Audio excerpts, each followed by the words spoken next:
Trump says their Project 2025 plan is to give Trump total unchecked legal power so they can jail and execute those who don't support Trump if he wins. Should Democrats be in jail? No question. When Donald Trump gets elected, should he start locking them up? No question. Should there be lists of Democrats that need to go to jail? 100%. And the reason for that is they've committed crimes. We need to make sure that when Donald Trump wins, we've got an attorney general, a deputy attorney general, a head of the CIA and the FBI.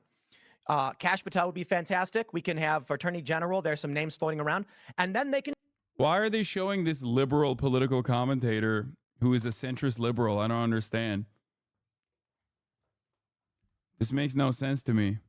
Start having their investigators and the feds issuing subpoenas, pulling up evidence, and with real evidence, bring them to judges for warrants. Then these people can spend three years of their lives fighting tooth and nail for the crime against the government for crimes they committed, and we can prove. Yeah. And the reason why we put them on trial is that we can show the whole world we will uncover what you've done. We will make sure everyone knows, and you will be held accountable for it. Not just he's a centrist liberal with a wife and children. Obviously, I'm confused. Jail. They should get the death penalty. Hasan, would you watch that segment that Cody showed you about Tim Pool that ruins his early career?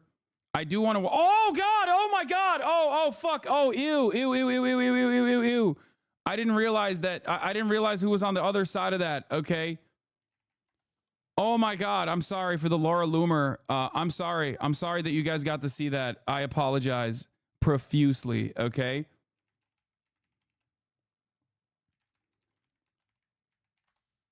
Oh, trigger warning. All right, let's do it. Tim Pool's world's worst guesser. I'm gonna go pee real quick. I have to play this while I play the while I go pee. I'll be back.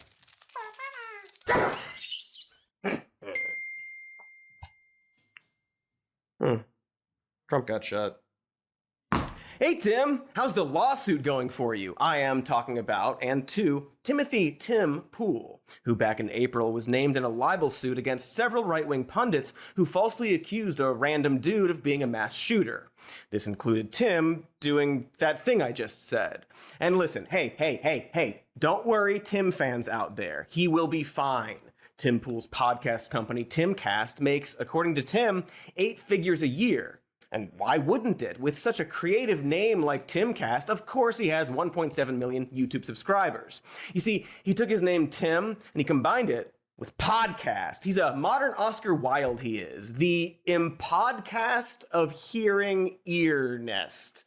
Tim is so rich that he has his own compound slash studio slash skate park with several employees. I'm sure it's really cool. Perhaps we'll look at that later and see how cool it is. Anyway, what's a little libel suit for accusing someone of being a mass shooter? And while we'll perhaps maybe certainly talk about that specific mass shooting later, it's honestly surprising that Tim Pool hadn't been sued for libel earlier in his career. Because here's some news. Tim Pool, the guy and self-proclaimed journalist that this video is in fact about, just might be the absolute worst guesser in the entire world. Really. But first, our new and only time it's a segment. Hey Tim Pool, have you considered that pool is a lot closer to pod than Tim?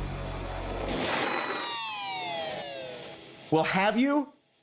Segment over. Anyway, hey, did you hear that someone tried to assassinate former President Donald Trump? Look it up and be careful with your wording, but yeah, it's in the news right now. A lot of questions around the shooter's motivation and how they were even able to get that close, etc. I'm being vague because it just happened and I'm not going to make any wild guesses about the event before we get all the information. But don't worry, Tim will, and has. Almost immediately, Tim guessed that the innocent bystander who was killed in the bleacher was the shooter and tweeted that out with no care in the world. Hey Tim, did you learn nothing from the last time you accused someone of being a shooter? My goodness, Tim. But it's not just that. Tim has so many bad guesses about the Trump shooting. He's already guessed that the photo of Trump after the attack is just like the Iwo Jima flag-raising photograph, a symbol of unity and valor. I don't think Tim knows what that picture was of, just that it's iconic. Is it just because both pictures have flags in them? Who can say? And of course, Tim has guessed repeatedly that this is some kind of conspiracy involving the Secret Service, which is honestly a topic we might have to get into in an entirely different episode. And even more, of course, Tim guessed, before we knew anything about the shooter, that this was all Joe Biden's fault somehow. Joe Biden, the first and only person to use fiery rhetoric when Trump is involved. Tim is very concerned about the Democrats inciting violence all of a sudden, which is funny for perhaps reasons we will talk about later. Point here being that even in this very politically charged moment where we have very little information, Tim is more than happy to instantly guess very badly about things that perhaps he should just keep quiet about for a little while, because he claims to be a journalist and should thus know better. But perhaps more importantly, because he's never, ever correct. Tim Pool is such a bad guesser that there are multiple Twitter accounts devoted to posting clips of him guessing badly. That's right, his terrible guesses are so frequent that they are guaranteed weekly content like funny cat videos. Shout out to those accounts from which we will be using a lot of clips, and to the Majority Report with the famously middle-aged Sam Cedar, who regularly checks in with Tim Pool's bad guesses because, again, they are so frequent that you can just do that.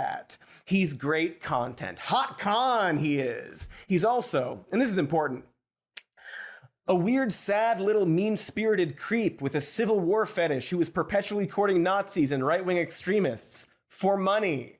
And so we figured we'd just spend an episode aggregating and discussing all of those bad guesses, like we're a BuzzFeed article, or for all of you not olds out there, one of those TikToks that montages like Reddit posts about incest over videos of some crap called Coin Jogger. My point is, we're not breaking new ground here, but it's just so fun. It's so fun to talk about Tim Pool, the worst guesser in the entire world and throughout all of human history. Congratulations, Tim. You get an award. Sorry. No, you get a lawsuit.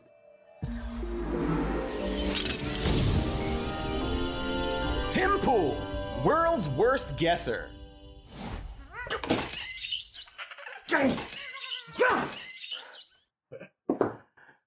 So what do I mean by worst guesser, you ask? That's such a good question. You're so smart. Well, going back to that lawsuit and the mass shooting that led to it, in May of 2023, a neo-Nazi named Mauricio Martinez Garcia killed 8 people and wounded another 7 at a Dallas area shopping center. Garcia wore a right-wing death squad patch during the shooting. He also had a swastika and SS tattoos and made numerous anti-Semitic and racist posts online. More on all that later. But the point is that when this happened, a lot of right-wing pundits really wanted the shooter to not be right-leaning. Makes sense. They're probably just so sick of all these right-wing shooters. What's with that? So when this news came out and the shooter's identity was still being determined, Tim, along with Newsmax and Steven Crowder and other people, identified a completely different Mauricio Garcia. And, you know, a totally easy mistake to make unless you're a public figure or news pundit or proclaimed journalist with a huge audience who should perhaps wait before randomly accusing innocent people of a mass shooting. But instead of waiting or fact-checking, they all just guessed it was this other guy. They guessed wrong, and now they're getting sued.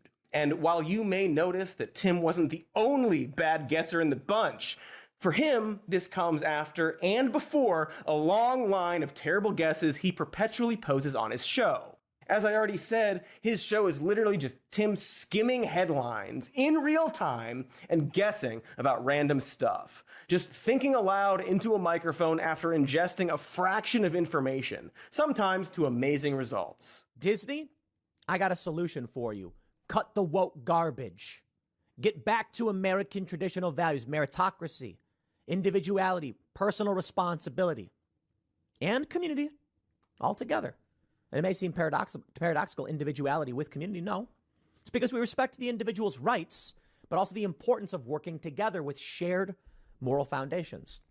I think Tim Pool is, alongside Dave Rubin, one of the best examples, like a living, breathing example of a Hasanabi broadcast lock that you guys have heard time and time again, which is that if you want to be a grifter, being a right-winger is automatic. Like, you have to be a right-wing grifter because it's incredibly fucking easy. It is incredibly easy to be a right-wing grifter. You just need to say the words, okay? That's it. That's all you need to do. It requires no research. As a matter of fact, it's anti-research. You have to literally look at all of this information that is being blasted in your fucking face and cast aside, okay? Cast aside logic, critical thinking, all of that, and just be like, no, it's because of my firmly held beliefs that a thing that is happening in the way that I think it's happening. Start restoring that. And maybe you wouldn't have to lay people off. Because they specifically point out woke controversy. Here's the story. The cuts come after the company reported profits of $23.51 billion, which exceeded analysts' expectations. So, I mean, look, that's still good for them. Wow, that is very funny. Ha ha ha. Like, usually when we play a clip of Ben Shapiro or someone like that, we have to take time to explain why what they're saying is stupid or a lie, and then make a little joke about it. But that clip just did our jobs for us. A completely self-contained episode in that clip. Watch out, us. Tim is coming for our jobs. It's so funny because, like, he goes off on a tangent off of, like, reading the headline of an article, thinking that the article is going to prove his point.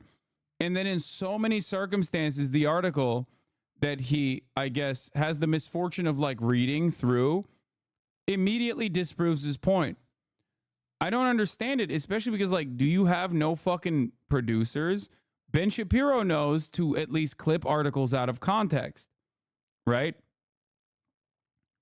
Like, it feels like he's just going into it because he saw something and then just, like, leaning in that direction. And then if he reads the entire fucking thing, he finds out very quickly that, like, he's in the wrong. This happens amazingly often on Tim's show. He'll read a headline, make a really bad guess, and then prove himself wrong while skimming the article. Here's another quote of one of the many other times this has happened.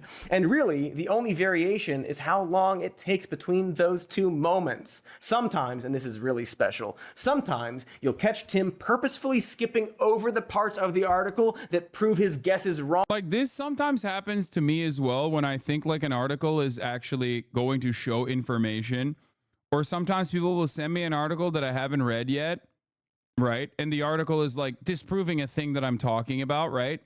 But I scour through it, I scour through the article, and I find out the inconsistency usually, right? And if I'm wrong, I change my attitude. I change my opinion. That's what you're supposed to do, okay? Like, Tim, on the other hand, will literally immediately dive headfirst in one direction and just be found wrong instantaneously. Like, he does it all the time, like the polling data from the other day. Exactly. The reason why I was contentious with the 60% of Americans want to give Israel more weapons or are comfortable with the weapons that we're giving Israel currently, the reason why that didn't make any sense, and my format is live, and so is Tim's usually, but the reason why that didn't make any sense is not because, like, oh, this doesn't correspond to my worldview. It's because obviously I've seen a shit ton of polling on this specific matter that was the exact diametrical opposite of what this article was claiming. So we looked at it, right? We looked at it and we found out that even the study itself showed exactly what I was saying. The study itself also very obviously showed that there was an inconsistency with the way that CNN had clipped that article or clipped that poll out of context. Okay? Tim doesn't have that, though, because he's on vibes alone. He's not looking at polls on his off time. He's not actually reading and trying to do research on his off time. He's just going live.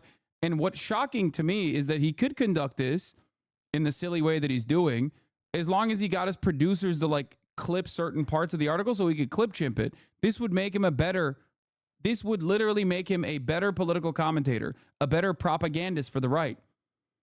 But it's shocking to me that even though he has all those like other people in the peanut gallery, none of them actually do exactly that. Hoping we won't notice. Here is a beautiful example shown in YouTuber Timba on Toast's incredible 2-episode Tim Pose. Only 22% of Trump voters actually see the rich-poor gap as a very big problem, versus 77% of Democratic voters. This shoots a pretty big hole in Tim's branding of the Democrats as uncaring, wealthy elites. They're manifestly far more concerned with the plight of poor Americans than their opponents in the opposition party. Watch as Tim starts to read this paragraph and then actively cuts himself off as he realizes that it's not information that's going to play well. Why is Timba on Toast making Tim Pool vids? He has some of the best Tim Pool vids out there. It makes me really sad that he's like also a fucking Destiny orbiter who like I think doesn't really like me because like his videos on Tim Pool are pretty fucking solid with his audience. The new national survey by Pew Research Center finds the majorities of GOP voters view several issues as either very big or moderately big problems facing the country. For example, you get the point, right? I don't want to go too far into a lot of the poll stuff. I don't want to get crazy in the nitty gritty. I want to keep it to the main points that I'm trying to make. That's his favorite. He loves jumping away from the nitty gritty. He hates that. He hates the nitty and the gritty. Hey, I kind of understand why someone might watch Tim's show, if only for this reason. It's the political version of Jackass. Just one guy with absolutely zero reading comprehension punching himself in the dick over and over. The joy is waiting to see how long it'll take him to do the obvious. It's like a fun little game. Minnesota has announced a new flag. That's right, the last one was considered racist, and so they're getting rid of it. The interesting thing, however, is that the new flag Minnesota is presenting and has chosen looks an awful lot like the flag of Jubaland in Somalia. The reason people are taking issue with this is, well, it may be coincidental. I don't necessarily think so, but it's not like it's the actual flag of Somalia as a country. It's one state in Somalia, so it's, I don't know. This one's kind of weird. I don't know. It's kind of My man's been hitting the Minnesota is overtaken by secret Somalis for a minute. Weird. Respect. So in this clip, he says the new Minnesota state flag, which looks like this, was designed to look like the flag of Jubaland, Somalia, which looks like this. So no, it doesn't. You can literally just see that they don't look similar. This is like what flags look like. But Tim Pool didn't bother to just look and see what the flags are before he started recording. He was so incurious about this story that he was repeating on the air that he didn't even do a 2-second wiki search. Like, sure, I could tell you about how the new Minnesota flag was picked and how it was part of a contest where 2 of the finalists had their designs merged, but why do I need to? They are 2 very different flags. Here they are, being different. And so you just have to wait on the edge of your seat for Tim to realize this very easy to research fact. It's like that shot in Hereditary, but with a fact looming over in the darkness, ready to strike. And eventually, Tim does look up what the flag looks like. But by the time he does, he's already completely committed to this idea and has to sweatily pivot. Whether or not they intentionally wanted to make the Minnesota flag look like the flag of Jubaland in Somalia. It's not the Somali flag. Somali flag is just blue. Whether or not, the truth is not what matters. I care about truth. I think the truth matters tremendously. My point is, when it comes to conflict, perception is what matters. And if many people on the right perceive this as subversion, it's subversion. What is he even talking about at that point? If enough people believe this is true, then it is. By the way, he nailed it though. He nailed it. He's right. And that is how a lot of right-wing propagandists operate. Okay? If we say enough delusional shit and enough of our audience are delusional enough to believe the delusional shit, we can create this collective psychosis, and half of the country has to deal with that now. Okay? So much of like the conversations that we now have are actually actively pushing back against this collective psychosis. Okay? It's straight up like so many of the major political issues in this country are born out of right-wing hallucinations. Okay? Literally. One of the best examples leading up to the primaries was the crime hysteria, and liberals absolutely caved and capitulated to the right-wing framing on this issue, and it became this massive problem. And now everybody's writing think pieces like, why are people so deluded about crime? Why do people think their hometowns are safe, but everyone else's towns are really fucking violent and scary? I wonder why. Okay? The current conversation, classroom litter boxes was another one. Obviously, trans panic is a big one. But right now, the biggest one is immigration. Donald Trump keeps repeating lies about how immigrants are coming in to do violent crimes in this country, okay? It is literally, objectively untrue, okay? If you look at the data, that is not what's happening at all. As a matter of fact, the data shows is the exact opposite is happening in terms of like immigrants, undocumented migrants, and their share of crime, okay, across the board. And yet, we are now trapped in this panic-driven news cycle where like a significant percentage of the population does believe this lie, okay? Local news pushes the lie. Network television pushes the lie or doesn't push back against the lie. Post-birth abortions is another one, right? Obviously, that's not as consequential because people are more predisposed currently or more aware currently of their own immediate civil liberties being taken away. But having said that, there is a real and very effective way to brain rot entire segments of society. And then, if you don't actually push back against it with reason, facts, logic, truth, evidence, then you're left dealing with the fallout of that. And God forbid you lean into it. Okay? Yeah, another great example of this. There you go. Thank you, KO Fishy. Remember when anti-vaxxers were predicting huge waves of vaccine deaths and it never happened? And they just pretended that it happened anyway with the died suddenly shit? Yeah.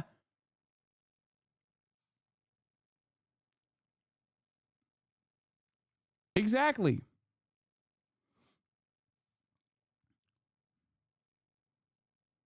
It never happened.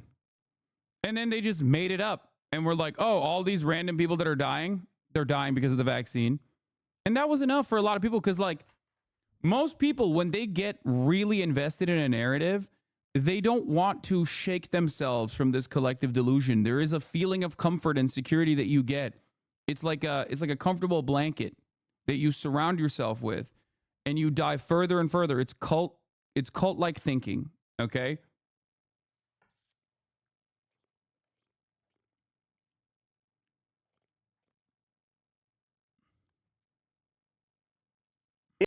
What is this, Tinkerbell rules? Tim, isn't your job as a reporter or pundit or journalist or whatever you think you are to report on the truth of something so that a lie doesn't get turned into a, quote, truth? You know how people might be stopped from believing it's true?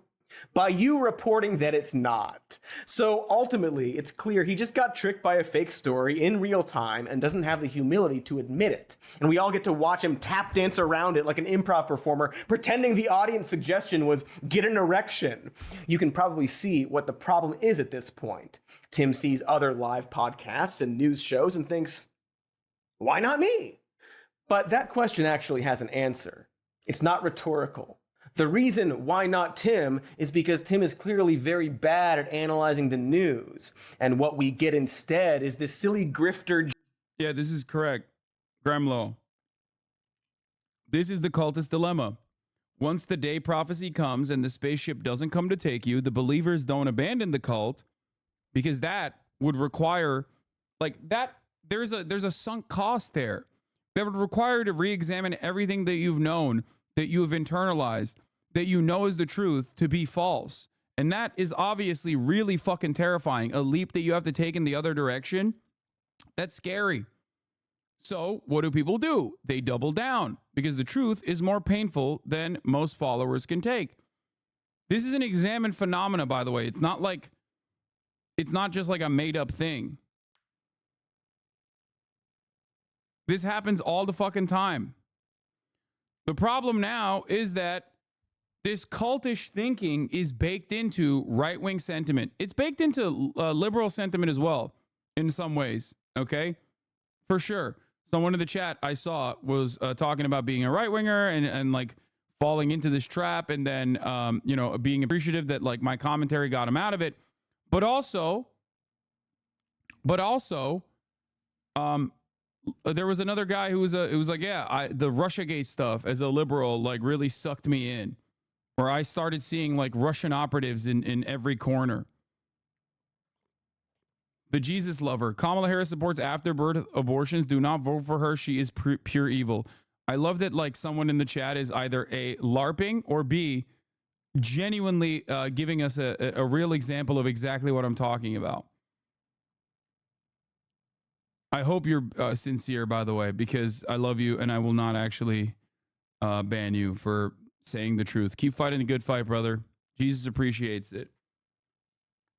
Jazz, where he just sort of skiddly bops some stuff that he thinks sounds like the truth, then learns in real time that he is wrong. Or oftentimes, enough time passes that he just hopes we all forget how wrong he was. Oh, do we have something COVID related? I bet he had some very bad COVID guesses. I will bet you $10. Look at this. Number of US deaths per day has not spiked. Look at where it was early on. And now it's actually, there's a spike right here. It's a little spike. It's going up and we're worried about that. And I can understand saying we need to take precautions to prevent this spike from skyrocketing. But take a look at cases. Number of new infections per day is higher than it's ever been, but the death rate is way, way, way down. I'm not convinced we're facing extreme circumstances just yet. What time was he covering this? 2020, November of 2020? Yeah, I cheated because I already saw that clip. You see, Tim, I read the articles and watch the videos before we record. Anyway, that's from November 17th, 2020, just a few weeks before one of the deadliest months of the pandemic. Because even without hindsight, it's very, very stupid to predict that a pandemic is going to be a breeze right before the holiday season. Hey, Tim. Oh, you know who else did that? Elon Musk. You know who else did that? Donald Trump. You know who else did that? The entirety of the Republican Party. I'm hearing murmurs from people I know in the IDF that they're preparing for a Lebanon invasion. Take it with a big grain of salt, but it's very scary. Time without an OO. There's a chatter in here. There's an Israeli chatter in here who has the opportunity to interview Kojat, an official from Kojat, and he was wondering what kind of questions we should ask them. And I thought you would probably have a better answer for that chatter.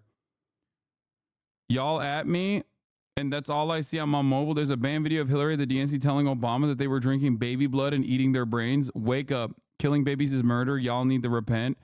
Oh my God, this guy's awesome. Wow, so killing babies is okay now. What the fuck?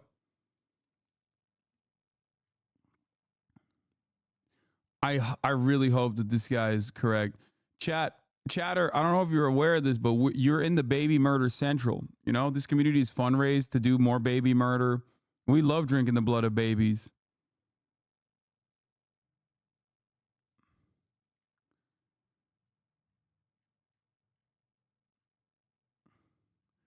Time without an OWO. What would you ask the Kojat officials if you had an opportunity? Can you give me the chatter's name? I forgot what the other chatter's name was. Does anyone else remember? Or is that chatter still in here?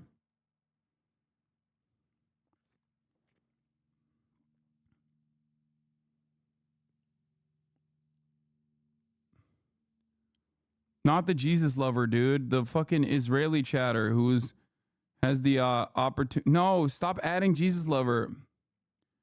Was it Mr. Squirtle? Oh, here it is, Mr. Squirtle. This is the chatter. Suspicious account.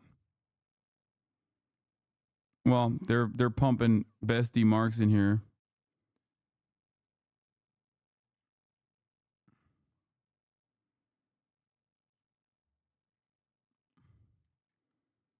The one time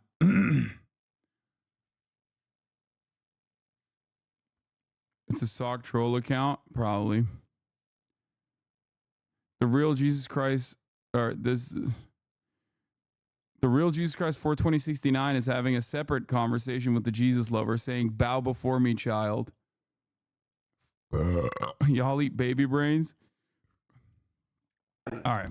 Bad guess. By the way, Tim's bad guesses aren't limited to video. Here he is on Twitter claiming that Australia is putting people who might have COVID into a concentration camp. For the record, they weren't doing that. He's referring to the Howard Springs quarantine camp that the government housed people in. And while it's not a 5-star experience, by all accounts, it was just like staying in a cheap hotel. Sometimes with raves. Okay, what other hilarious guesses do we have? Oh, here's one from November 2020, right before the election. I think Donald Trump is looking at a potential landslide. I'm not exaggerating. This is my favorite.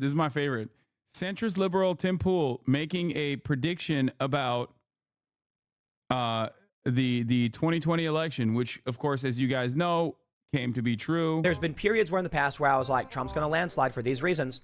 And then there was some negative things that happened. And I'm like, wow, that's starting to look bad for Trump, actually. Now I'm starting to be more convinced that Trump is on track for a landslide. Notably, he's going after New York. Boom, there it is. The Democrats didn't buy any of this ad space. Why? Donald Trump's going to win. Trump is going to win. I'm convinced. Absolutely convinced. Oh, so close. Very funny he honed in on New York, a state that Biden won by about 2 million votes. Bad guess, Tim.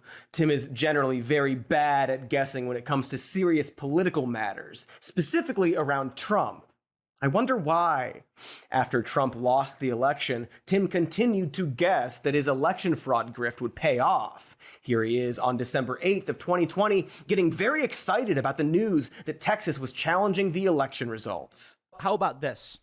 Texas sues Georgia, Michigan, Pennsylvania, and Wisconsin at Supreme Court over election rules. This suit was filed just before midnight on the 7th.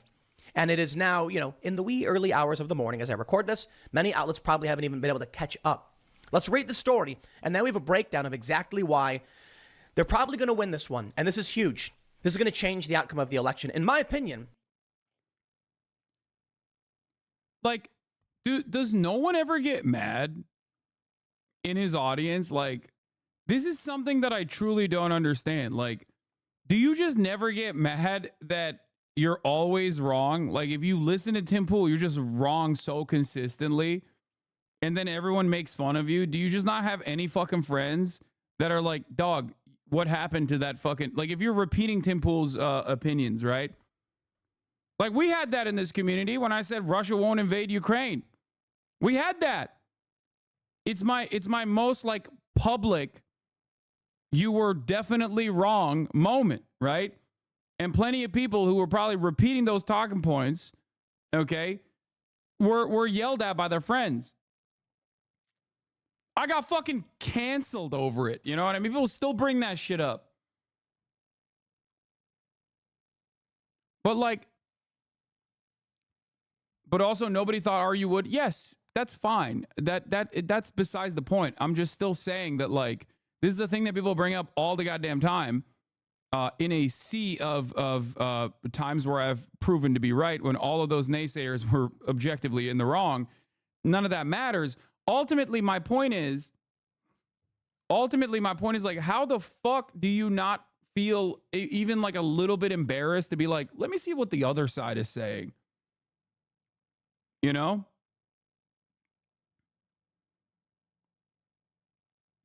This is what does not make sense to me. And that's the other thing. If I was a fucking grifter, I would have kept up, like, if I was the person that my haters claim I am, I'd be pro Russia right now. I'd be pushing Z hard as fuck.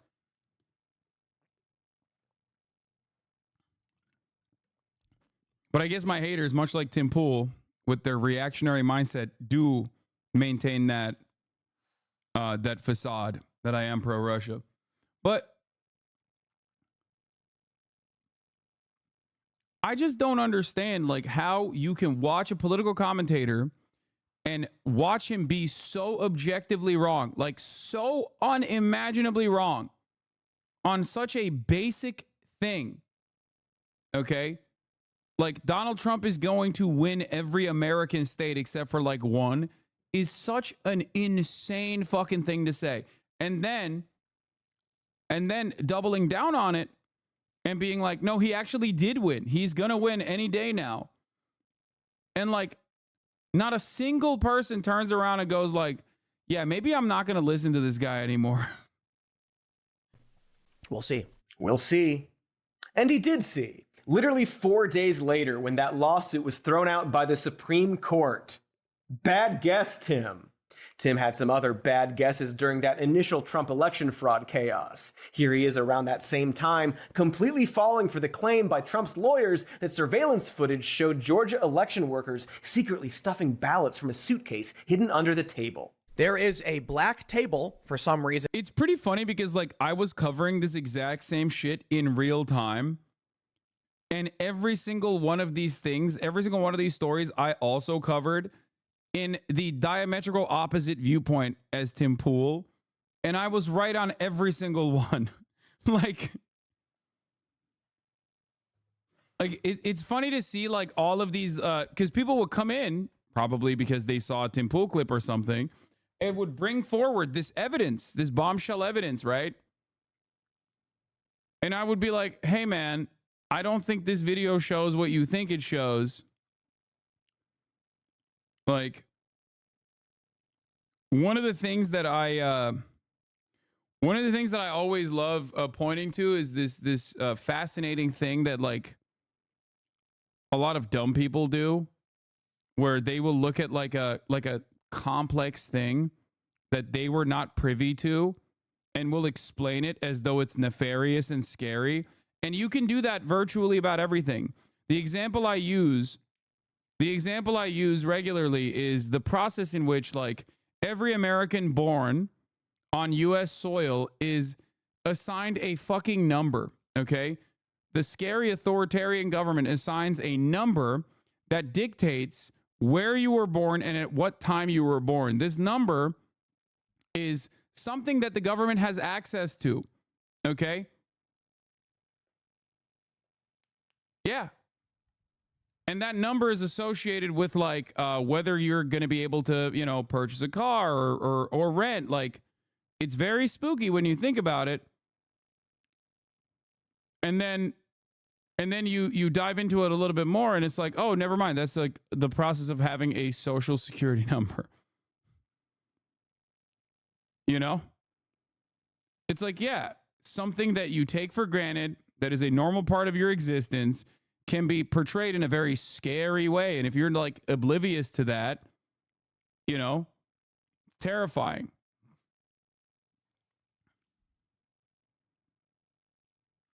Do you understand? Isn't in position, and once everybody leaves in the surveillance footage, they pull out a box of votes and begin counting. Now, the allegation is that the people working here told all the observers. Oh, yeah. The other example I use often is open heart surgery. People don't know how open heart surgery works. So when you describe to them in gruesome, you can do that about any medical procedure whatsoever. If you describe medical procedures in gruesome detail, it comes across as primitive, okay, and terrifying, which is a technique that conservatives often use when talking about like medicine and medical procedures that they don't like, things that trans people use, for example, or abortions, for example. Okay, you can do that about anything, and right-wingers do this all the time. First, we're not counting anymore. You guys need to leave. People left. They then pull out ballots from under a table and begin counting. Occam's razor would suggest they told the observers to leave, as what the Trump campaign alleged, and then started counting ballots they pulled out from under a table. What's your explanation for this? That alone, to me, is a massive red flag. But then you add in 2 sworn affidavits, maybe more, from the GOP observers saying they were told to leave. And then you have the surveillance footage of the person telling them to leave and then pulling the ballots out. It makes no sense. I can only say that, to me, this is overwhelming evidence of legit, serious voter fraud. Bad guess, Tim.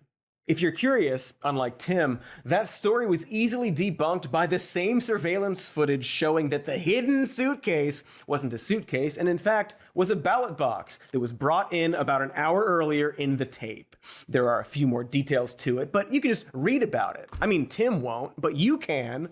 Or you know what? You can just ask Tim Pool several years later when he pretended that he never fell for the election fraud lie. I want Trump off of the election fraud stuff. There's videos showing ballots being pulled out from under tables and they're counted and everyone's like, oh, that proves it, all the fraud. And then when I correctly break down the story, because that's what I do for all the subjects, now people are like, oh, now Tim finally understands. Dude, when people were claiming Trump was going to be reinstated in March, in February, in April, like no matter what happened, they were like, Trump will be truly inaugurated on this date. And I kept saying no. People attacked me for it. And then you have that video I mentioned where they're pulling ballots from under the table. Watch the full video. I watched the full video. They actually put they collect ballots from people like normal, put them in boxes, and at the end of the day, they pull them out to count them. But a lot of people didn't see those videos. That's why I say stop with the fraud narrative. It's a trap. Okay. Hold on. So, years later, Tim heroically is claiming that he's always been a sage oasis of logic when it comes to the Trump election fraud claims and was in fact attacked for not believing the lie. And he specifically is calling out the surveillance footage story where everyone went, that proves all the fraud. Do we have a clip of that? To me, this is overwhelming evidence of legit, serious voter fraud. So you might think this is a lie. Because it is. But I have a theory here. Maybe it's naive, I don't know, but it's wild to me that Tim specifically calls out a story that he fell for in the past and completely retcons it like Homer Simpson recounting an event. Like, what a bad and easy to avoid lie. Why not just call out a different claim? Why would he set himself up so perfectly like this? So what if Tim genuinely doesn't realize it's a lie? A possible theory is that Tim Pool fell for the fraud claim, and then a bunch of people on Twitter told him he was an idiot, and the claim got debunked. And then years passed, and Tim only vaguely remembered the event. He didn't bother to check his old videos because he's extremely lazy, and likely just recalls that the video existed and someone thought it was election fraud proof, and then the video was debunked. And so he just assumed that he was the smart one in that memory. We all know someone like this, right? That friend or coworker who constantly re-remembers. Okay, or some other third thing, which is he does not have object permanence.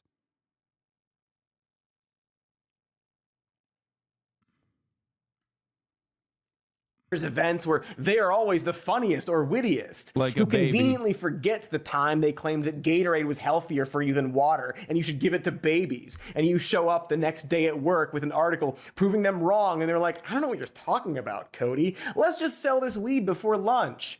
They steal your jokes and stories and retell them to people like they did that thing. We've all known a Tim Pool, and if you haven't, I have some bad news for you. And so while I hoped that this would just be a fun episode where we play a bunch of silly and also terrible Tim guesses, it appears that we have to talk about the mechanics behind this beanieful mind, this idiosyncratic little fart in the wind, a deep dive into this shallow, shallow pool. So after the break, we'll do just that and continue to make fun of Tim's terrible guesses. Enjoy the ads. Try to hold your story was still. With Ground News, I can look at nearly 30 limited access. I